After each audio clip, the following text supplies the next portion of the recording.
Polite గా ఎలా rude గా ఉండాలో కూడా నేర్చుకోవచ్చు వీళ్ళ దగ్గర. చాలా చాలా పొలైట్ సర్కాస్టిక్ గా. గా. హలో అందరికి, welcome back to my YouTube channel. అందరూ బాగున్నారు అనుకుంటున్నాను. ఈ రోజు మన మధ్యలో త్రివేణి ఉంది. తను మన తెలుగు అమ్మాయి. సో తను జపాన్ ఎలా వచ్చింది, తన జర్నీ అంటే ఈ వీడియోలో షేర్ చేసుకుంటుంది. She's very young, she's 23 now. తన కెరియర్ ని జపాన్ లో ఎలా స్టార్ట్ చేసిందో తన మాటల్లోనే విందాం. Hi Triveni, nice to meet you. Hello అక్క, hi, thanks for the opportunity. So నువ్వు జపాన్ ఎలా వచ్చావు, అసలు నీ బ్యాక్గ్రౌండ్ ఏంటో ఫస్ట్ ఇంట్రడ్యూస్ చేయి, నీ ఎడ్యుకేషనల్ బ్యాక్గ్రౌండ్, నీ పేరు, ఇవన్నీ. Hello guys, I'm Triveni. నేను నా బీటెక్ అయిపోయిన వెంటనే జపాన్ కి ఆన్ క్యాంపస్ ప్రోగ్రామ్ తో జాబ్ వచ్చి ఇక్కడికి వచ్చాను. అండ్ ఇప్పుడు కరెంట్లీ నేను బైలింగ్వల్ సిస్టమ్ ఇంజనీర్ గా వర్క్ చేస్తున్నాను. ఓకే. నేను నా బీటెక్ అయిపోయింది. నా బీటెక్ నేను కంప్యూటర్ సైన్స్ అండ్ ఇంజనీరింగ్ లో చేశాను. అండ్ అది నా గ్రాడ్యుయేషన్ అయిపోయిన వెంటనే ఆన్ క్యాంపస్ ద్వారా జపాన్ ఆపర్చునిటీకి అప్లై చేసి జాబ్ తెచ్చుకొని ఇక్కడ టోక్యోకి వచ్చేసాను. Okay, coming to your Japanese, నువ్వు నేర్చుకున్నావా లాంగ్వేజ్ సెల్ఫ్ స్టడీనా, లేకపోతే ఎట్లా, అసలు లాంగ్వేజ్ నేర్చుకోవాలన్న థాట్ నీకు ఎట్లా వచ్చింది? సెల్ఫ్ స్టడీ ఏం కాదు, యూనివర్సిటీలో మాకు గ్లోబల్ ఆపర్చునిటీస్ కింద జపాన్ ఆపర్చునిటీస్ ఇంట్రడ్యూస్ చేశారు. అప్పుడు ఒక 6 months ఆఫ్ జాపనీస్ కోర్స్ నేర్పించి దాని తర్వాత జపాన్ ఆపర్చునిటీస్ కి ఇంటర్వ్యూస్ ఇవ్వడానికి అలో చేశారు. సో అలా నేను జాపనీస్ నేర్చుకున్నాను. ఓకే, ఎన్ని లెవెల్స్ ఆఫ్ జాపనీస్ అయిపోయింది ఇప్పుడు? నేను కరెంట్లీ N3 క్వాలిఫైడ్, N2 కి ప్రిపేర్ అవుతున్నాను. సో జపాన్ ఎలా ఉంది? 1 సంవత్సరంన్నర అయిపోయింది ఇక్కడికి వచ్చి. ఇప్పటికి ఇక్కడ కల్చర్ అంతా అర్థమైపోయి ఉండాలి కదా? చాలా బాగుంది, చాలా పీస్ఫుల్ గా అనిపించింది. అసలు వీళ్ళు వీకెండ్స్ అయితే వీళ్ళ ఫ్యామిలీతోనే టైం స్పెండ్ చేస్తారు. అది నాకు చాలా చాలా వాల్యుబుల్ గా అనిపిస్తుంది. బోర్ కొడుతుందా, లోన్లీగా ఉంటదా ఎప్పుడైనా? లోన్లీగా ఉంటది, కాకపోతే అప్పుడు ఇక మన తెలుగు సినిమాలు పెట్టుకొని టైం పాస్ చేసేయటమే. ఓకే, కానీ భలే స్కిన్ టోన్స్ ఉన్నాయి చూడండి. అది బ్రౌన్, ఇది caramel, white. Yes, caramel shade భలే ఉంది. అసలు ఫ్యూచర్ లో ఎవరైతే పిల్లలు జపాన్ రావాలనుకుంటున్నారో వాళ్ళకి నువ్వు ఇచ్చే సజెషన్స్ ఏంటి? ఒకవేళ మీకు గనక నిజంగా జపాన్ లో జాబ్ చేయాలనే ఇంట్రెస్ట్ ఉన్నా, లేదా జపాన్ మీద ఇంట్రెస్ట్ ఉన్నా సరే, మీరు ఖచ్చితంగా జాపనీస్ నేర్చుకోవడం స్టార్ట్ చేయండి. సో జాపనీస్ అనేది మీకు ఒక first step to get an opportunity in Japan. కాబట్టి జాపనీస్ తో స్టార్ట్ చేసి ఒక ఆపర్చునిటీ తెచ్చుకునే లాగా మీరు బిల్డప్ చేసుకోండి మీ జాపనీస్ లాంగ్వేజ్ ని. అండ్ దెన్ ఒక ఆపర్చునిటీ వచ్చినా, ఒక ఛాన్స్ వచ్చినా, దెన్ ఇక్కడికి వచ్చాక మీరు మీ కెరియర్ ని ఎలా కావాలనుకుంటున్నారో అలా చేసుకోవచ్చు. జపాన్ కి ఎంటర్ అవ్వాలంటే ఫస్ట్ లాంగ్వేజ్ ఉందా లేదా అనేది చూస్తున్నారు. ఇప్పుడు ఇమిగ్రేషన్ రూల్స్ కూడా చేంజ్ చేశారు. అంతకు ముందు ఏంటంటే జపనీస్ లేకపోయినా తీసుకొచ్చేవాళ్ళు జపాన్ కి వర్క్ వీసా మీద. ఇప్పుడు ఆ వర్క్ వీసా, ఇంజనీర్ వీసా రావాలంటే ఖచ్చితంగా N2 క్లియర్ చేయాలని రూల్ పెట్టారు. సో లాంగ్వేజ్ లేకుండా ఎలాగా ఎవరు ఏం చేయలేరు. నిజంగా మీకు ప్యాషన్ ఉండి కష్టపడాలి, లైఫ్ ని నేను జపాన్ లో బిల్డ్ చేసుకోవాలనుకుంటే కనుక we recommend to learn language. Even నేను కూడా చదువుతున్నాను, నాకు వేరే దిక్కు లేదన్నమాట, వేరే ఆప్షన్ లేదు. చదవాలి, లేకపోతే సర్వైవ్ అవడం నిజంగా చాలా కష్టం. ఇప్పటికి 1000 సార్లు చెప్పాను, మళ్ళీ మళ్ళీ అందరూ అదే చెప్తున్నారు. సో సీరియస్ గా తీసుకోండి.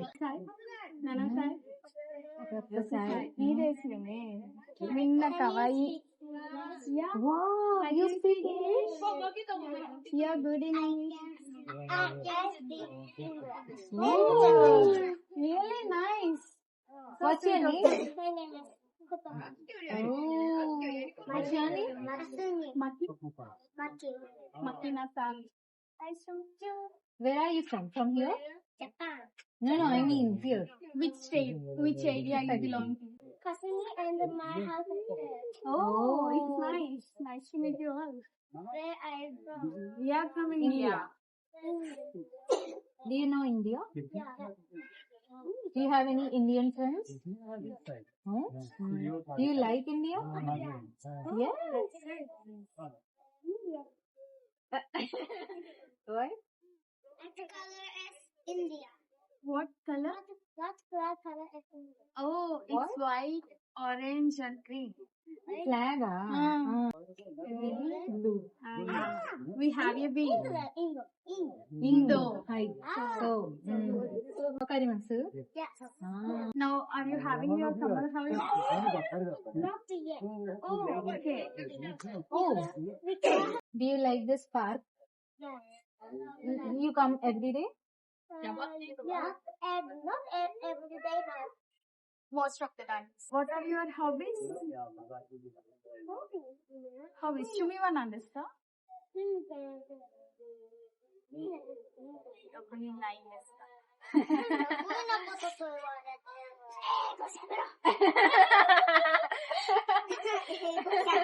నిన్న తొమ్మిదో చినేస్తా.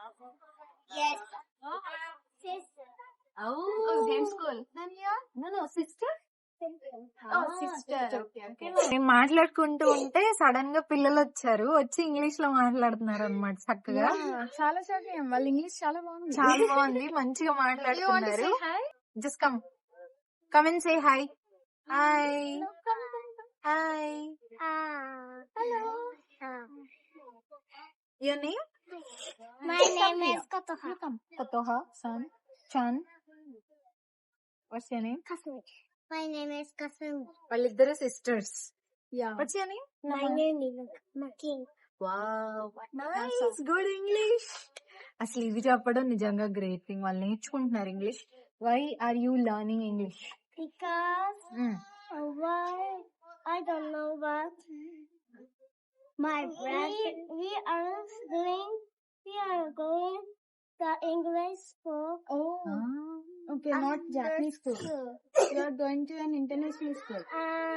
And we will go to the Japanese school and next we are going English school. Where is your school? Do you go to the same Japanese. రెండు స్కూల్స్ కి వెళ్తారా?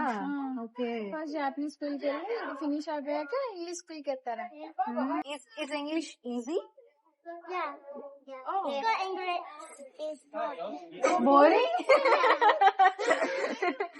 So this is my video. Vlog. This is my vlog. What's this? That This is my is a mic. There is a lot of noise, right? Wind. So that's why it cancels the noise and it will background noise and it will give a clear video. Yeah. Can you write English?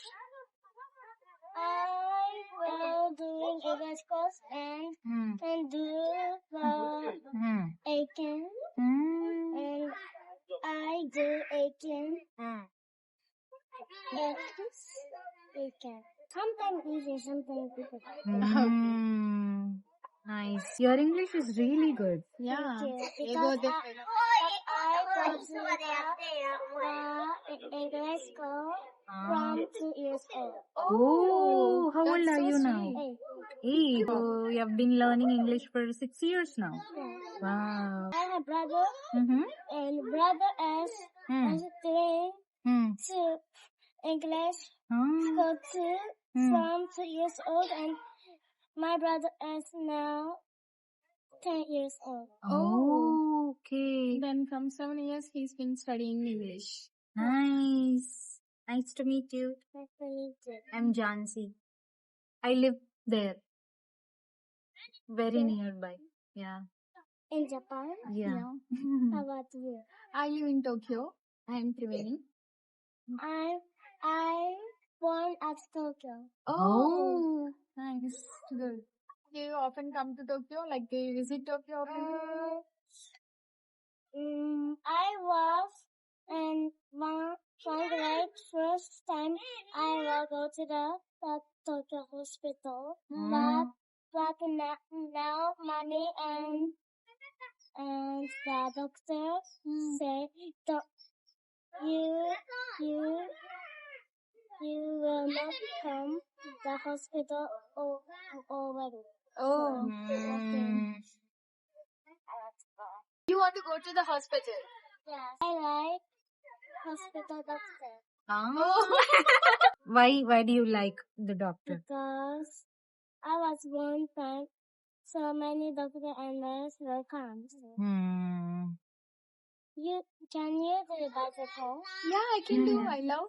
I have bicycle. Oh, but we don't have. Yeah. You have that kind of bicycle? Yeah. I this way. తన cycle తీసుకురావడానికి వెళ్ళింది, వస్తుంది. అదిగో తన cycle. Yeah, nice cute cycle ని. తన cycle అంట చూపించడానికి తీసుకొచ్చింది. Nice.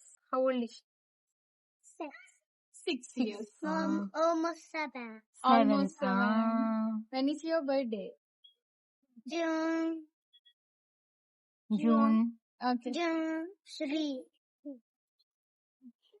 she's birthday 6 3 I guess so Sure. 英語ではジュンっていうのいいじゃん別にそんな変なこと言うなまあ英語でねえんだわ大丈夫ですよ మేము ఏదో వీడియో పోస్ట్ చేద్దామని ఇక్కడ కూర్చున్నాం. ఫస్ట్ టైం చిన్న పిల్లలు వచ్చి ఇంగ్లీష్ లో మాట్లాడారు. భలే అనిపించింది మాకు. షాక్ అయిపోయాం. చాలా అసలు బాగా మాట్లాడారు. చక్కగా మాట్లాడుతున్నారు. సో ఇంగ్లీష్ యొక్క ఇంపార్టెన్స్ ని వీళ్ళు కూడా తెలుసుకుంటూ పిల్లలు నేర్చుకుంటున్నారు. కాబట్టి ఫ్యూచర్ లో వీళ్ళకి కూడా ఎలాంటి ప్రాబ్లమ్స్ ఉండవు ఫారినర్స్ తో గానీ. అదిగో మళ్ళీ వచ్చింది. తనకి చాలా ఇంట్రెస్ట్ ఉంటుంది వీడియోలోకి రావడానికి. వస్తుంది, కూర్చుంటుంది, అన్ని చెప్పి వెళ్తుంది అనమాట. సైకిల్ తీసుకెళ్తుంది. సో ఇంకా మనం మన టాపిక్ ని కంటిన్యూ చేద్దాం. జపాన్ లో కల్చర్ ఎట్లుంది, మనుషులు ఎలా ఉన్నారు? వీళ్ళు ఏంటంటే వీళ్ళకి రూల్స్ పాటించడం చాలా ఎక్కువ అన్నమాట. ఎక్కడికి వెళ్ళినా సరే క్యూస్ కడతారు. మనలా కాదు. ఎక్స్కలేటర్ మీద ఒక సైడ్ వీళ్ళు నుంచుంటే ఇంకొక సైడ్ స్పీడ్ గా వెళ్ళాలి అనుకునే వాళ్ళకి వే ఇస్తారు. అండ్ మెయిన్ ఇంపార్టెంట్ గా పంచువాలిటీ అన్నమాట. టైం మెయింటైన్ చేస్తారు. 10 అని చెప్పారంటే 9:58 కి ఉంటారు. మనలాగా 10:05 కి అయితే ఉండరు. అంత పంచువల్ గా ఉంటారు. They have different faces for their work life and also personal life. చాలా ప్రొఫెషనలిజం మెయింటైన్ చేస్తారు. థింగ్స్ ని ఎక్కడ ఏవి ఉంచాలో అలా ఉంచుతారు. పొలైట్ గా ఎలా రూడ్ గా ఉండాలో కూడా నేర్చుకోవచ్చు వీళ్ళ దగ్గర. చాలా పొలైట్ గా, సర్కాస్టిక్ గా వేసేస్తారు. చాలా పొలైట్ గా చెప్తారు అనమాట. ఇక నెక్స్ట్ వచ్చేసి జపాన్ లో, అరే నాకు జపాన్ గురించి ఈ విషయం నేను అనుకున్నాను, నేను విన్నాను, కానీ నేను విన్నట్టుగా అది లేదు అనేది ఏదైనా ఉందా? అంటే మనం సోషల్ మీడియాలో లేకపోతే వేరే కంట్రీలో ఉండి చూసేది through social media by reading some articles కదా. కొంతమంది హెల్ప్ చేయడానికి విల్లింగ్ గా ఉంటారు, కొంతమంది హెల్ప్ చేయడానికి విల్లింగ్ గా ఉండరు. దానికి రీజన్ మనం ఫారినర్స్ అని భయపడుతూ ఉండొచ్చు అండ్ సమ్ అదర్ రీజన్స్ కూడా ఉండొచ్చు. సో ఇది నాకు షాక్ ఇచ్చింది ఏంటంటే హెల్ప్ కోసం వెళ్ళినప్పుడు చాలా మంది రిజెక్ట్ చేశారు. ఓ, నేను హెల్ప్ కోసం వెళ్ళినప్పుడైతే చాలా మంది హెల్ప్ చేసేవాళ్ళు, ఎప్పుడు రిజెక్ట్ చేయలేదు. ఇది కొత్తగా నేను కూడా వింటున్నాను. ఒక్కరికి ఒక్కొక్క ఎక్స్పీరియన్స్ ఉంటది. ఇక్కడ ఫుడ్ అది మరి ఓకేనా అంతా? టు బి హానెస్ట్ నాకంత జాపనీస్ ఫుడ్ ఇష్టం లేదు. నేను నాన్ వెజ్ లో ఓన్లీ చికెన్ అండ్ ఎగ్స్ మాత్రమే తింటాను. బట్ వీళ్ళు వేరే మీట్ కూడా తింటారు కాబట్టి మోస్ట్ ఆఫ్ ద టైమ్స్ నేను ఇంట్లో 3 times a day కుక్ చేసుకుంటాను. జపాన్ లో నీకు బాగా నచ్చిన విషయం ఏంటి? నచ్చిన విషయం రూల్స్ పాటించడం, నచ్చిన విషయం కూడా రూల్స్ పాటించడమే. జపాన్ లో నీ ఫేవరెట్ ఫుడ్ ఐటమ్స్ ఏంటి? కరాగే చికెన్, ఫ్రైడ్ చికెన్ అన్నమాట. అది చాలా చాలా బాగుంటది. తినాల్సిన ప్లేస్ లో తింటే you will love it. Japan లో ప్లేసెస్ ట్రావెల్ చేయడానికి ఛాన్సెస్ ఉంటాయి, హాలిడేస్ ఉంటాయి కదా మనకి. సో ఏం ట్రావెల్ చేసావా? ఏమైనా నచ్చిందా జపాన్ అంతా ట్రావెల్ వైజ్ గా? కొన్ని ప్లేసెస్ కి ట్రావెల్ చేశాను, మరి ఎక్కువ ట్రావెల్ చేయలేదు. ఇప్పటి నుంచి స్టార్ట్ చేద్దాం అనుకుంటున్నాను. బట్ యా, కొన్ని ప్లేసెస్ అయితే ట్రావెల్ చేశాను. ట్రాన్స్పోర్టేషన్ అంత కన్వీనియంట్ అనిపించిందా? యా, 100 out of 10 అన్నమాట. ట్రాన్స్పోర్టేషన్ కి ఆన్ టైం ఉంటాయి. ఒక 2-3 minutes డిలే అవుతాయి, బట్ 1 hour అలా అయితే డిలే అవ్వవు. ఏవో అన్ఎక్స్పెక్టెడ్ సిచ్యువేషన్స్ వల్ల తప్పితే. అండ్ ప్రతి దానికి లైక్ కనెక్టింగ్ ట్రైన్స్ ఉంటాయి. పల్లెటూరులో అయినా సరే ట్రైన్ సర్వీస్ ఉంటది. ఇంతేనండి. త్రివేణి నుంచి ఇంకా జపాన్ కబుర్లు వినాలనుకుంటే త్రివేణి ఇన్ టోక్యో అని యూట్యూబ్ ఛానల్ ఉంటుంది, వెళ్ళి సబ్స్క్రైబ్ చేసుకోండి. అలాగే జపనీస్ లాంగ్వేజ్ కూడా నేర్చుకుంది తను. లాంగ్వేజ్ కి సంబంధించిన టిప్స్ ట్రిక్స్ అన్ని కూడా చెప్తుంది. ఇండియాలో చదువుకొని అక్కడ నుంచి ఇక్కడ వరకు వచ్చింది. సో చాలా వాల్యుబుల్ కంటెంట్ పోస్ట్ చేస్తుంది కాబట్టి చూడండి. చూసి ఇన్స్టాగ్రామ్ లో కూడా త్రివేణి ఇన్ టోక్యో అనే ఉంటుంది, ఫాలో అయిపోండి. మరిన్ని వీడియోస్ కోసం లైక్ చేసి షేర్ చేసి, మీకేమైనా డౌట్స్ క్వశ్చన్స్ అడగాలనుకుంటే తనని కమెంట్స్ లో అడగండి, తను రెస్పాండ్ అవుతుంది. మరిన్ని వీడియోస్ కోసం లైక్ చేసి షేర్ చేసి సబ్స్క్రైబ్ చేసుకోండి. Thanks for watching. మతానే.